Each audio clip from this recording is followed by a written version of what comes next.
Hello there. We're going to talk about microlearning and what this means when it comes to learning English. Now, microlearning is becoming a bit of a craze at the moment, and I think there are a couple of things here to really go into. So today we're going to look at what is microlearning, why it's become such a popular trend right now, and why people are talking about it a lot. I'm going to also spend a bit more time today going through some of the vocabulary that we see. So then you can learn some new words and phrases, and I'll give you some more examples. And then at the end, I'm going to give you a breakdown or a summary on how you can use microlearning when it comes to learning English. Please note that the links that I discussed today will be in the description, along with a link to get my book, The 5-Step Plan for English Fluency. You can download that for free, so definitely go and do that. But yeah, we're going to talk about microlearning today. And I'm going to start with the website Exploding Topics, which again is one of my favorite websites. And it says here, to go straight into the definition, microlearning is a form of spaced repetition learning in which lessons are broken up into bite-sized chunks and repeated over time. Okay, microlearning is a form of spaced repetition learning in which lessons are broken up into bite-sized chunks and repeated over time. So I'm going to say this in a different way and then look at some of this vocabulary. Microlearning is where you repeat small lessons over time. So you can think about a topic. You can break this up into, which means to take small parts from the lesson. And then you learn those small parts and repeat them over time. So let's say you're learning about the history of the UK. Well, instead of just reading one book on the general history of the UK, what you can do is break up the history of the UK, which is a massive subject, I understand that, into small pieces. So you might say, for example, Henry II, or the period post-World War II. And then you can break that up further into different topics. And the key here, though, is that you're not just learning about it, but you're repeating these lessons over time. Now, I've been thinking about this when it comes to learning English. And again, near the end, I'll talk about the method that I've been talking about really for years now when it comes to microlearning and learning through repetition. But I'm sure you have heard before how important repetition is in terms of being able to remember something. And there's something called the forgetting curve here, where if you repeat something today, then tomorrow, then 4 days, 8 days, 16 days, so that the gap between when you're repeating something gets bigger over time, then you're much more likely to remember this. And you can think about doing this in an efficient way too, so that you're not repeating it more than you have to.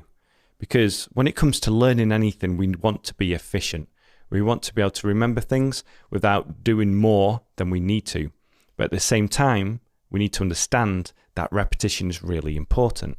And one of the reasons why I like ebooks, especially Kindle ebooks, is that you can highlight passages, like parts of the ebook, and repeat these over time. So you can take the different packages or the different sentences that you've highlighted in the book and repeat them over a period of time. And I think this is a really important thing as well, that whenever it comes to anything, repetition is key if you want to retain that information. Now, on another website, eLearning Industry, they talk about the history of this, and that it says it has a long history even before computers were a thing. So people were using this concept and taking small parts of whatever it is they're learning and repeating them over the long term.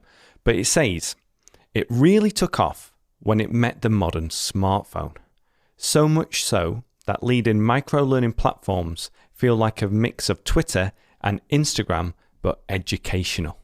So it says here, it took off when the smartphone came about and people started using social media. So for something to take off in this business sense or this educational sense means that it started to become popular. People started to really use this, because you can think about a plane taking off, which is what we use that phrasal verb for as well. But if something is really taking off at the moment, it means it's really becoming popular and people are using this. Now, this made me think of something else, and it was about attention spans. I think this is an important topic here too. And I found something on this, and it says on the Orlando Sentinel, which is talking about a study, it says, consider this. The average human attention span is now shorter than a goldfish's. A recent study found that the average human attention span has fallen from 12 seconds in 2000 to 8 seconds today.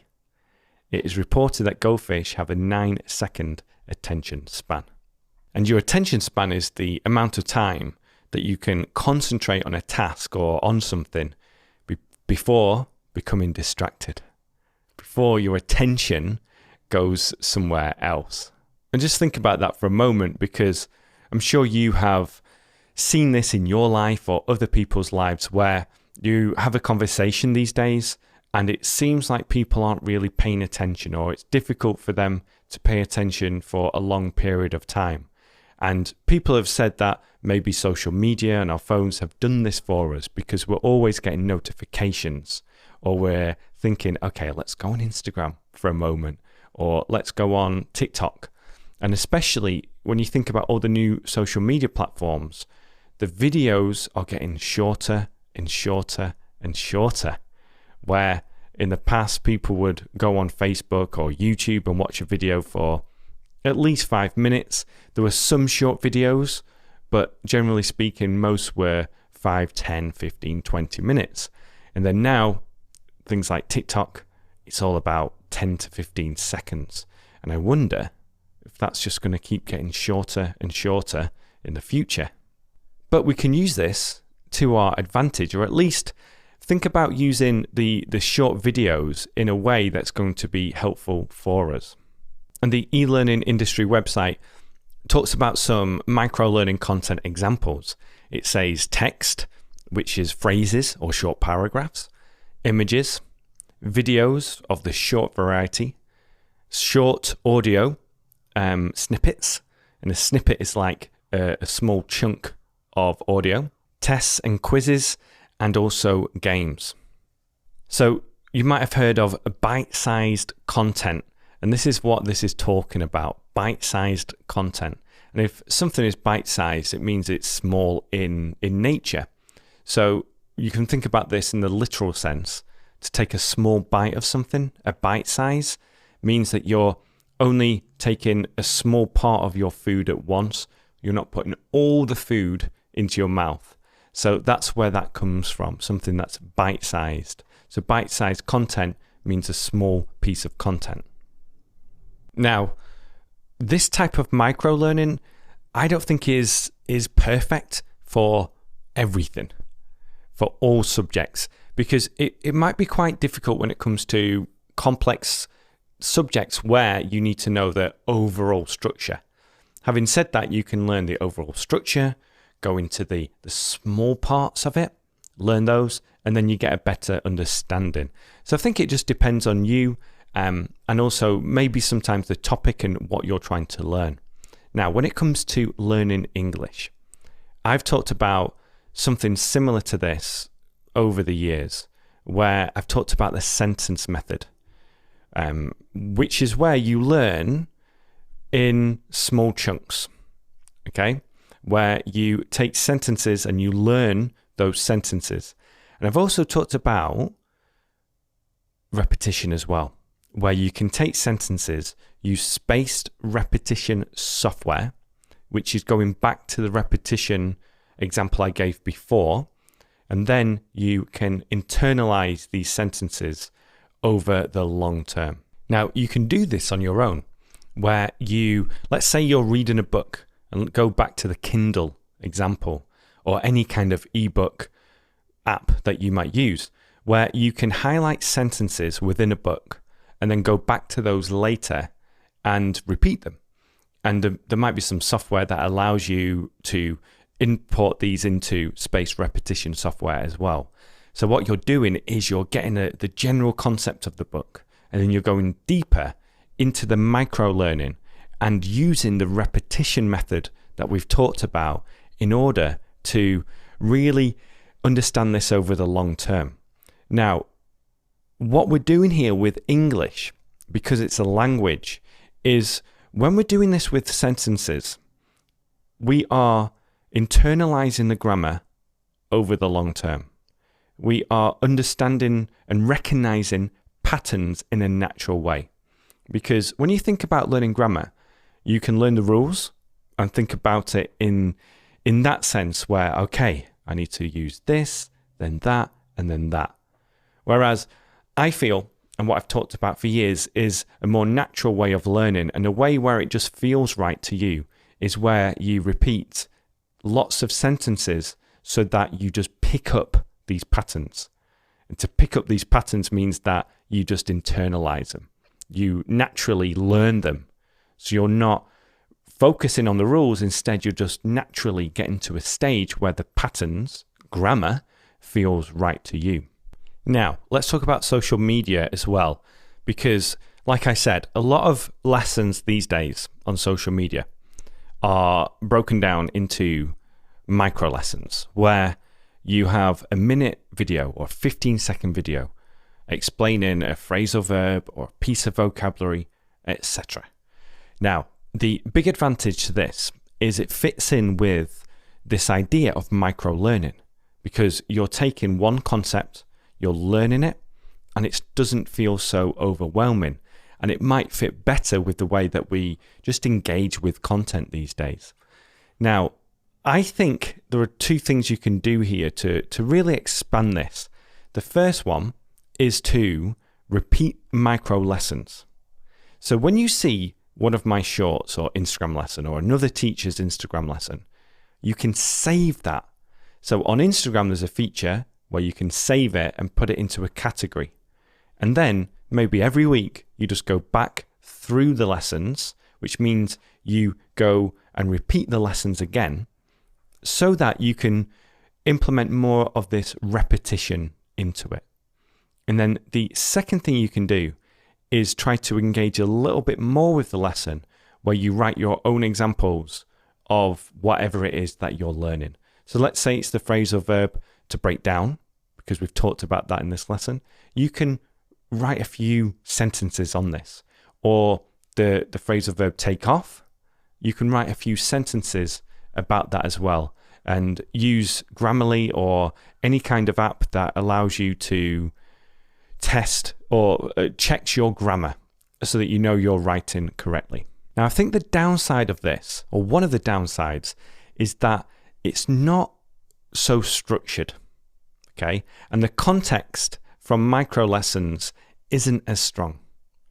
And I think context is king with a lot of these things that we're talking about. And what I mean by context is the context of the sentence, okay? So how do you use this sentence? Who uses this sentence, and when do you use it? Because you might be learning some slang, let's say, but without the real context of who uses this, and it can be quite nuanced, which means it can be quite tricky to know exactly when to use it, quite hard to know when to use it exactly. So you might learn some slang and then you realize only young kids use this. And maybe you're older and it doesn't seem quite right to use it. Or maybe you learn a phrasal verb and it just doesn't work in the right situation. So I think that there is a downside to using this social media, these lessons, because of the context. But at the same time, if you're getting enough natural input, if you're reading, if you're listening to long form content, and you're also just doing the general things to improve your English, then you should be able to realize the context of it. And the more English you know, the more you do this over time, the more you'll understand, okay, that we use this phrasal verb in this situation. Oh, I've heard that before, and therefore I know how to use it. So that's quite nuanced. It's quite complex here, but just to give a quick summary, microlearning is becoming a thing. And I think part of this is just the attention span and the way that the social media websites, they're putting out shorter form content. And this is driven by people and how they engage with the content. So I think it is user generated. Now, there are many ways you can use this to your advantage, and I've talked about this. The sentence method. Get sentences and repeat them. However you're going to do this, get sentences and repeat them. And if you can get sentences from strong context, for example, this podcast, then you're going to have a better idea of how to use it. And then on the other hand, we can also use social media micro lessons that teachers are putting out, and also just regular social media videos from people who aren't teaching English. So just like the natural content. And then you can save them and repeat them and write your own sentences using them. So then we're introducing that element of repetition. But always be careful about the type of language you're using or learning, and where the context comes from.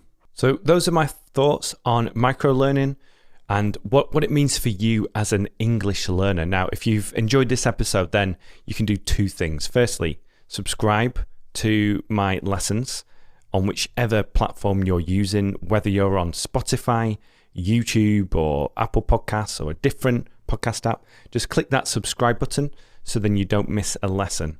And then also, if you found it useful, then please share it with a friend. So just click that share button and send it to somebody who you think will benefit from this. Okay, so thanks again for being here. Again, my name is Jack from To Fluency. I'll have all the links in the description for you, and I will speak to you soon. Bye-bye for now.